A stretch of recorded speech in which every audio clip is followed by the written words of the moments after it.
Hello, xin chào tất cả các bạn. Hôm nay mình muốn chia sẻ đến với các bạn công thức làm món heo quay miếng da giòn để được lâu mà cái lớp da nó giòn mà nó giòn xốp nha các bạn. Thì hôm nay mình sẽ chia sẻ chi tiết đến với các bạn cách làm luôn. Thì có rất là nhiều cách làm heo quay, nhưng mà mình đã thử đi thử lại rất là nhiều công thức và mình cảm thấy công thức này là mình ưng ý nhất, cũng như là thành công dễ dàng nhất. Rồi nếu như các bạn quan tâm đến cách làm heo quay miếng da giòn thì các bạn hãy theo dõi video của mình ngày hôm nay nha. Để làm được món heo quay miếng da giòn, các bạn chuẩn bị cho mình đầu tiên là một miếng thịt ba rọi, có nơi còn gọi là thịt ba chỉ. Mình cân lên được là 1,3 kg nha các bạn. Công thức này các bạn có thể là làm với số lượng thịt nhiều hơn nếu như nhà của mình đông người hơn, hoặc là các bạn thích ăn nhiều hơn. Rồi đầu tiên mình muốn nói với các bạn là về việc chọn thịt đó, thì các bạn nhớ là mình chọn cái thịt nó cũng mỏng như thế này thôi đó, với cái độ dày cả thịt lẫn da và mỡ luôn là khoảng chừng 2 cm. Đây là cái miếng thịt mà ngon nè, là phù hợp để mình làm heo quay.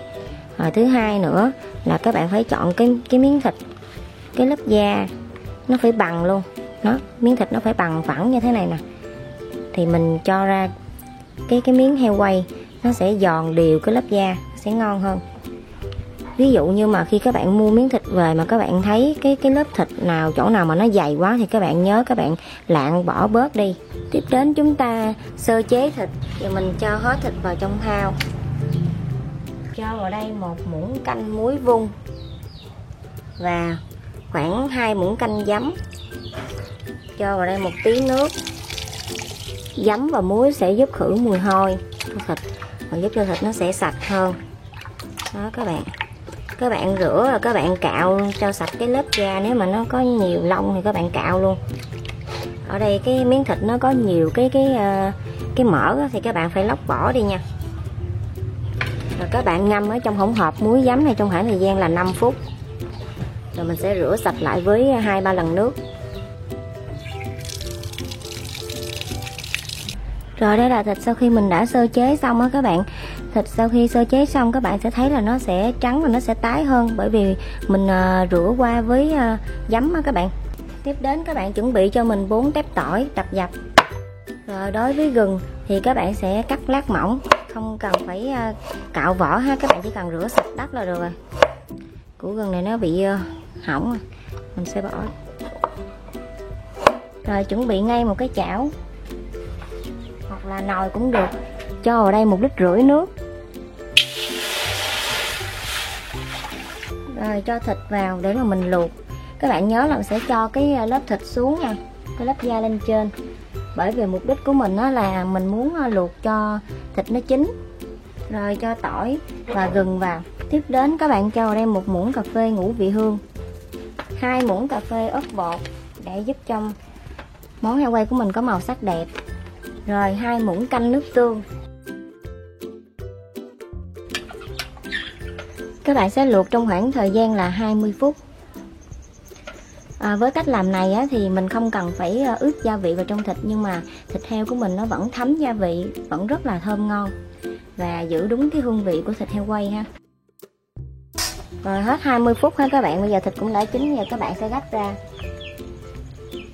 Rồi nước luộc này á, một chút nữa mình sẽ lấy lại một ít để mình làm nước sốt mình chấm ăn kèm với heo quay nha các bạn.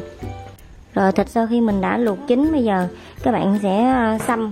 Các bạn dùng một cái nĩa, các bạn xăm đều hết trên da nha. Các bạn xăm càng đều thì khi mình chiên á, cái lớp da nó sẽ càng giòn và nó sẽ nổ xốp đều hết. Mình xăm như vậy thì mỡ nó sẽ ra. Rồi nếu các bạn quan sát á, thì các bạn sẽ thấy ha, sau khi mình đã xăm đều hết trên lớp da thì mỡ nó sẽ tiết ra như thế này. Bây giờ thì các bạn sử dụng một cái khăn giấy, các bạn chậm bớt cái lớp mỡ này. Rồi tiếp đến chuẩn bị một cái mâm, các bạn cho vào đây 4 muỗng canh giấm. Mình sử dụng đây là giấm nuôi. Tiếp đến cho vào đây nửa muỗng canh muối. Rồi các bạn sẽ khuấy cho tan. Đây là hỗn hợp giấm muối.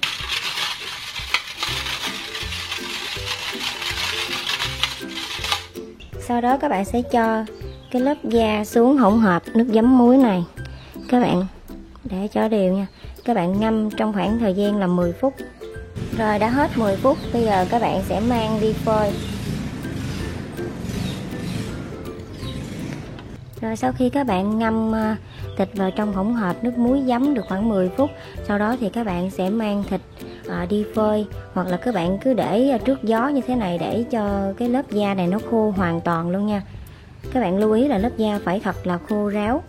Thì ở đây mình cho lên một cái vỉ như thế này nè. Rồi bây giờ mình mang đi phơi nắng á, để cho cái lớp da nó nhanh khô hơn. Rồi đây là thịt heo sau khi mình đã mang ra phơi nắng á. Bây giờ thì cái lớp da nó đã rất là khô ráo luôn rồi. Bây giờ các bạn sẽ dùng dao các bạn khứa một đường, khứa nhiều đường trên cái lớp da này, nhưng mà đừng để cho nó bị trúng qua cái lớp thịt nha. Như thế này là được rồi nè các bạn.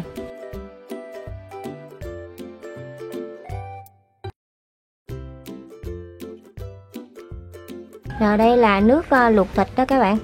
Thì mình đã múc bớt ra một ít, mình để lại khoảng một ít vừa đủ để mình làm cái sốt chấm thịt heo thôi. Thì các bạn nhớ là mình vớt xác tỏi gừng rồi ra hết nha. Rồi bây giờ mình sẽ cho vào đây là tương đen, tức là cái tương mà người ta hay ăn phở á.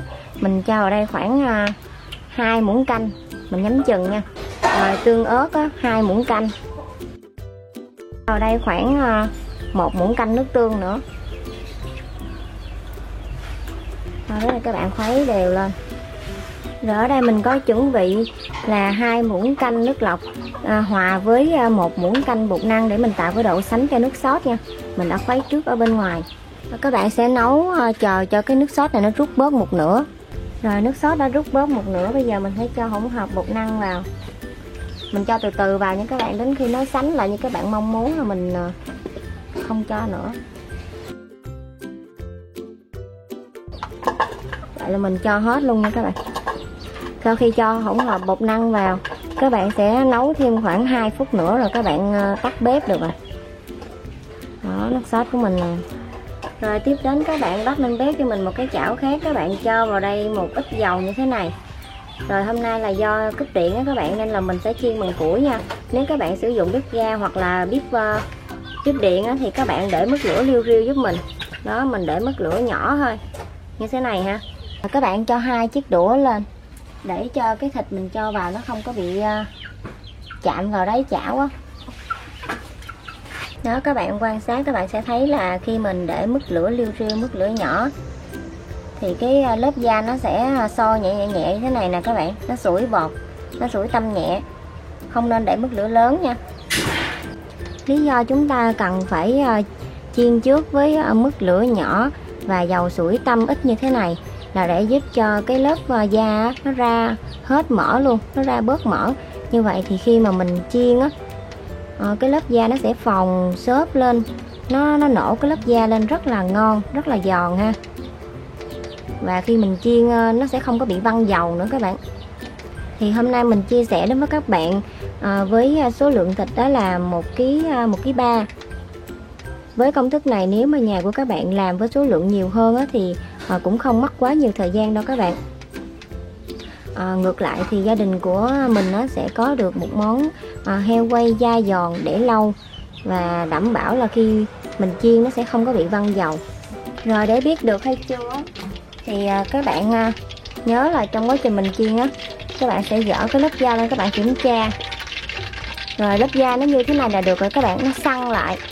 Lớp da đã săn lại và nó đã ra bớt mỡ. Bây giờ thì mình sẽ tạm thời mình gấp cái lớp da này lên để mình lấy 2 chiếc đũa ra nha. Đây các bạn, lớp da khi mà mình chiên mức lửa liu riu là nó sẽ như thế này ạ. Ra bớt mỡ và lớp da cũng đã săn lại hơn rồi. Bây giờ thì các bạn cho thêm dầu. Các bạn nhớ là chiên heo quay là phải chiên ngập dầu. Rồi bây giờ mình sẽ để mức lửa lớn. Giờ mình cho thêm lửa nè. Chờ cho dầu thiệt là sôi, thiệt là nóng luôn. Rồi dầu đã rất là sôi và mình để mức lửa lớn. Bây giờ thì cho lớp da vào chiên. Trong quá trình chiên thì các bạn lâu lâu các bạn đẩy cái lớp da thế này để cho dầu nó có thể là bám đều xung quanh cái lớp da để cái lớp da mình nó giòn đều ha. Các bạn cũng lưu ý là trong quá trình các bạn chiên, nếu mà mình thấy dầu nó sôi mạnh quá thì các bạn có thể là giảm bớt lửa xuống một chút để tránh bị phỏng nha. Các bạn quan sát các bạn sẽ thấy là khi mình chiên cái dầu như thế này thì nó sẽ không có bị văng phỏng nha. Chiên được một lúc rồi mình sẽ mở lên kiểm tra ha. Đó các bạn thấy không? Đó, lớp da nó phồng đều hết luôn. Nhưng mà mình muốn cho nó phồng xốp nhiều hơn thì các bạn phải tiếp tục chiên nha. Thì cứ lâu lắc lắc như thế này. Đây các bạn thấy ha, do là mình chiên bằng bếp củi mà mình để mức lửa lớn như thế này nè. Rồi đối với bếp ga thì các bạn để mức lửa lớn vừa. Trong quá trình chiên mà thấy thịt nó dầu nó sôi quá thì mình giảm bớt lửa chút xíu. Rồi mình cho các bạn xem nè. Đó, thịt heo quay của mình nè, nó đã xóc giòn đều hết rồi các bạn ơi, rất là ngon. Từ đầu đến giờ mình chiên các bạn không hề bị văng dầu chút xíu nào hết. Nhưng mà lớp da vẫn rất là phồng đều, nở đều, rất là ngon. Lớp da nó đã vàng giòn rồi, bây giờ mình chở qua một lần nữa khoảng chừng 2 phút là các bạn vớt ra liền. Bởi vì cái lớp thịt này nó cũng đã chín rồi, mình đã luộc trước đó rồi đó. Wow, đó các bạn thấy ngon chưa, lớp da nè. Rồi bây giờ mình sẽ đi cắt thịt ha các bạn. Thịt heo của mình để nãy giờ cũng đã được 15 phút rồi nè, nó đã nguội bớt, giờ mình cắt ra. Rất là giòn luôn nha các bạn. Đây nè, ở phía trong các bạn thấy ha, thịt nó vẫn còn trắng mềm, không có bị khô chút xíu nào hết á. Rồi đây là lớp da nè. Đây ạ, ngon chưa? Để bao lâu cũng giòn hết nha. Đó, mình ấn dứt khoát như thế này.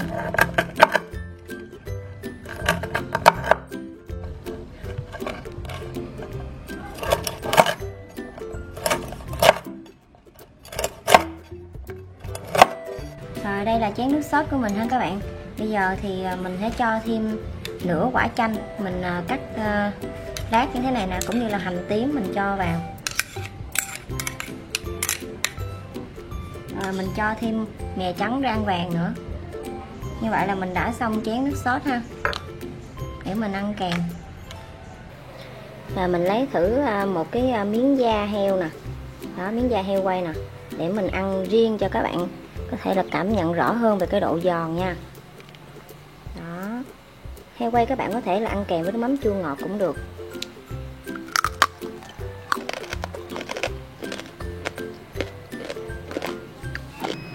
Rồi còn một miếng này mình sẽ ăn nốt cho hết luôn.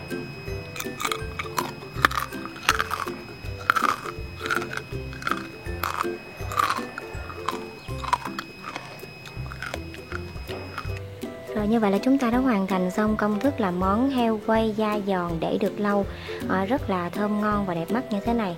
Với công thức này thì mình nghĩ là các bạn sẽ dễ dàng thành công hơn ngay lần đầu tiên các bạn thực hiện.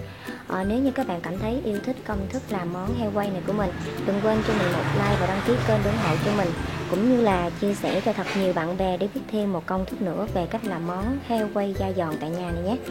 Cảm ơn tất cả các bạn đã theo dõi. Hẹn gặp lại các bạn vào những món ăn ngon tiếp theo. Bye bye.